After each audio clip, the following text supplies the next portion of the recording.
ആലപ്പുഴ പൂച്ചാക്കലിൽ ദളിത് യുവതിയെ നടുറോഡിൽ മർദ്ദിച്ചവർ പിടിയിൽ. അറസ്റ്റിലായത് ഷൈജു, ശൈലേഷ് എന്നിവർ. അതിക്രമം യുവതിയുടെ സഹോദരങ്ങളെ മർദ്ദിച്ചതിൽ പരാതി നൽകിയതിനെ തുടർന്ന്.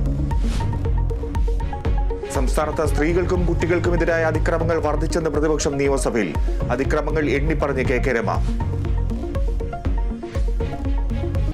അപമാനമായ മറ്റൊരു കേസുണ്ടായിരിക്കുന്നു. ക്രിക്കറ്റ് അസോസിയേഷൻ നേതാവ് ഈ നമ്മുടെ ക്രിക്കറ്റ് പഠിക്കാൻ വേണ്ടി പോകുന്ന കൊച്ചു മക്കളെ, പെൺകുട്ടികളെ അതിന്റെ ഭാഗമായി ലൈംഗികമായി പീഡിപ്പിക്കുകയും ആ കുട്ടികളുടെ അശ്ലീല വീഡിയോ ഫോട്ടോ ആവശ്യപ്പെട്ടുകൊണ്ട് ഈ കുട്ടികൾക്ക് നേരെ നടത്തുന്ന പ്രവർത്തനങ്ങൾ ആരാണ്? മുഖം നോക്കാതെ നടപടിയെന്ന് മന്ത്രി വീണ ജോർജ്. ബ്രിജ്ഭൂഷണെതിരെ കേന്ദ്രമെടുത്ത നിലപാടല്ല KCയുടെ കോച്ചിനെതിരെ സർക്കാർ സ്വീകരിച്ചത്. കേസിൽ സ്വീകരിച്ച നിലപാടല്ല കേരളം ഭരിക്കുന്ന ഇടതുപക്ഷ ജനാധിപത്യ മുന്നണി സർക്കാർ സ്വീകരിച്ചത്. സർ, അയാളെ അറസ്റ്റ് ചെയ്ത് അയാൾ റിമാൻഡിലാണ്. അയാൾക്കെതിരെ 6 കേസുകൾ രജിസ്റ്റർ ചെയ്തിട്ടുണ്ട്. അടിയന്തര പ്രമേയത്തിന് അനുമതിയില്ല. പ്രതിപക്ഷം സഭ വിട്ടിറങ്ങി.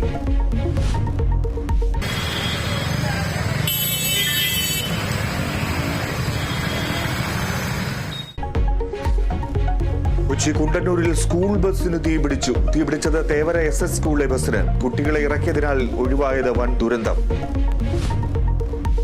മലയാറ്റൂരിൽ കിണറ്റിൽ വീണ കുട്ടിയാനയെ രക്ഷപ്പെടുത്തിയ അമ്മയാന. ദൃശ്യങ്ങൾ കേരളാവിഷൻ ന്യൂസിന്. കാട്ടാന ശല്യത്തിൽ പ്രതിഷേധവുമായി നാട്ടുകാർ.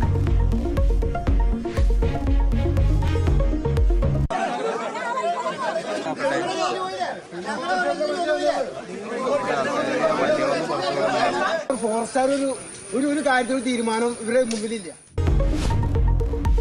നാറ്റോ ഉച്ചകോടിക്ക് വാഷിംഗ്ടണിൽ തുടക്കം. യുക്രൈൻ സ്വതന്ത്ര രാഷ്ട്രമാകുന്നതോടെ യുദ്ധം അവസാനിപ്പിക്കുമെന്ന് ജോ ബൈഡൻ. യുക്രൈന് കൂടുതൽ പിന്തുണ ഉറപ്പാക്കാൻ ലക്ഷ്യമിട്ട് അമേരിക്ക.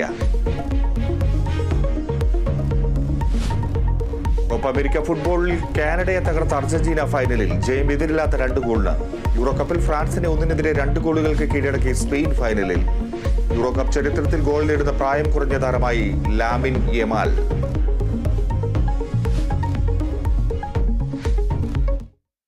വിശദാംശങ്ങളിലേക്ക്. ആലപ്പുഴ പൂച്ചാക്കലിൽ ദളിത് യുവതിയെ നടുറോഡിൽ മർദ്ദിച്ച കേസിൽ പ്രതികൾ പിടിയിൽ. തൈക്കട്ടശ്ശേരി സ്വദേശികളായ ഷൈജു, ശൈലേഷ് എന്നിവരാണ് പിടിയിലായത്. യുവതിയുടെ സഹോദരങ്ങളെ മർദ്ദിച്ചതിൽ ഷൈജുവിനെതിരെ പരാതി നൽകിയതിനെ തുടർന്നാണ്